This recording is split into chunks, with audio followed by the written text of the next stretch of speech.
Le prophète Jérémie a dit, même quand je ne veux pas parler de lui, il y a un feu qui brûle en moi. Notre sœur est là, on causait. Elle me dit, pasteur Christian, est-ce que les enfants là me gèrent même? J'ai demandé à l'enfant, mais il n'y a pas de téléphone, tu ne peux pas m'appeler? Appeler, hein? Il est parti jouer. Je vais t'appeler, je vais laisser mes jeux pour venir t'appeler. Hein, maman? Elle est là. Donc je vais laisser mes jeux pour venir t'appeler. Quand j'étais malade, un jour, j'étais dans la chambre. Les enfants qui sont à la régie, là, ils étaient encore tout petits. Ils étaient en Afrique. Et pour nous, c'est comme si sans eux, on ne devait pas vivre. Et un jour, j'étais dans la chambre. J'étais dans la chambre comme ça. J'ai entendu en esprit que je vais te montrer quelque chose. Comme tu penses que sans toi, ils ne vont pas vivre là, je vais te montrer quelque chose. Vous savez ce que le Seigneur a fait? Il a coupé toutes les ressources. Il a coupé toutes les ressources. Nous avions seulement l'argent pour payer le loyer. Donc vous voyez, il s'est arrangé pour que l'argent qu'on avait, c'était seulement pour payer le loyer.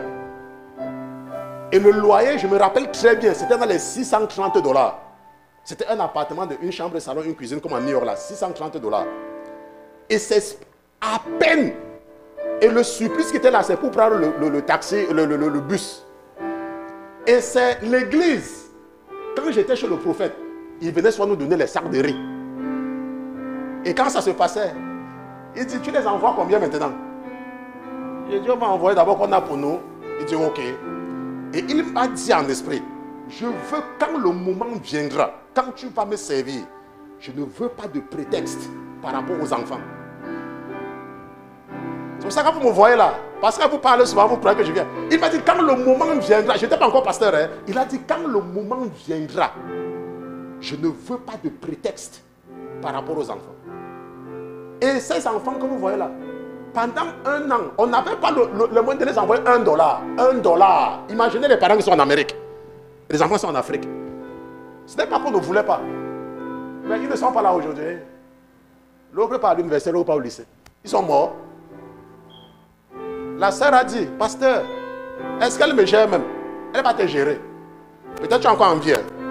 Tu es même à quelques temps. Meurs aujourd'hui. Et Dieu te permet de venir les voir un mois après. Ils seront en train de regarder un film nigérian. En train de rire comme ça là aux éclats. Tu dis, ah, donc c'est à cause de l'enfance que j'ai refusé de servir Dieu. C'est à cause de l'enfance que je travaillais dimanche. C'est à cause de l'enfance que je ne priais pas. Vous ne connaissez pas. Vous ne connaissez pas. Et tu seras comme l'homme riche. L'homme riche était en enfer. Il a dit au Seigneur, pardon, envoie les gens à dire à mes frères. Mais il était où? Il était en enfer. Nous devons avoir Dieu comme notre premier amour. Rien ne doit remplacer Dieu dans ton cœur. Tu peux aimer les gens autour de toi parce que Jésus a ajouté quelque chose. Il a dit, et tu aimeras ton prochain. Mais l'amour de Dieu, personne ne doit prendre la place de Dieu dans ton cœur. C'est pour cela que les gens qui se suicident partent directement en enfer. C'est la raison. C'est pour ça que directement quand tu te suicides, c'est l'autoroute pour l'enfer. Parce que tu as permis à quelque chose que sans cette chose tu ne devais plus vivre. Alors que si tu avais l'amour de Dieu, tu ne peux même pas penser au suicide. Pourquoi? Parce que tu vas aller te réfugier en Christ. Il y a les gens parfois j'entends, oh l'enfant est monté, l'enfant est descendu. Meurt aujourd'hui. Vous croyez que je n'ai pas d'enfant? Il faut les demander. Quand je veux faire quelque chose, je cherche même pas à savoir là où il se trouve. Quand ça concerne le travail de Dieu.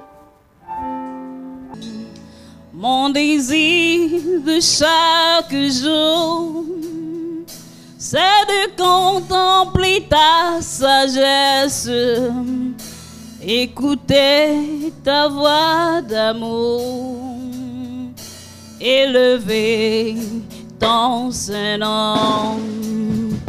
Mon désir de chaque jour, c'est de rester dans ta présence, de déclarer mon amour, écouter ta sagesse.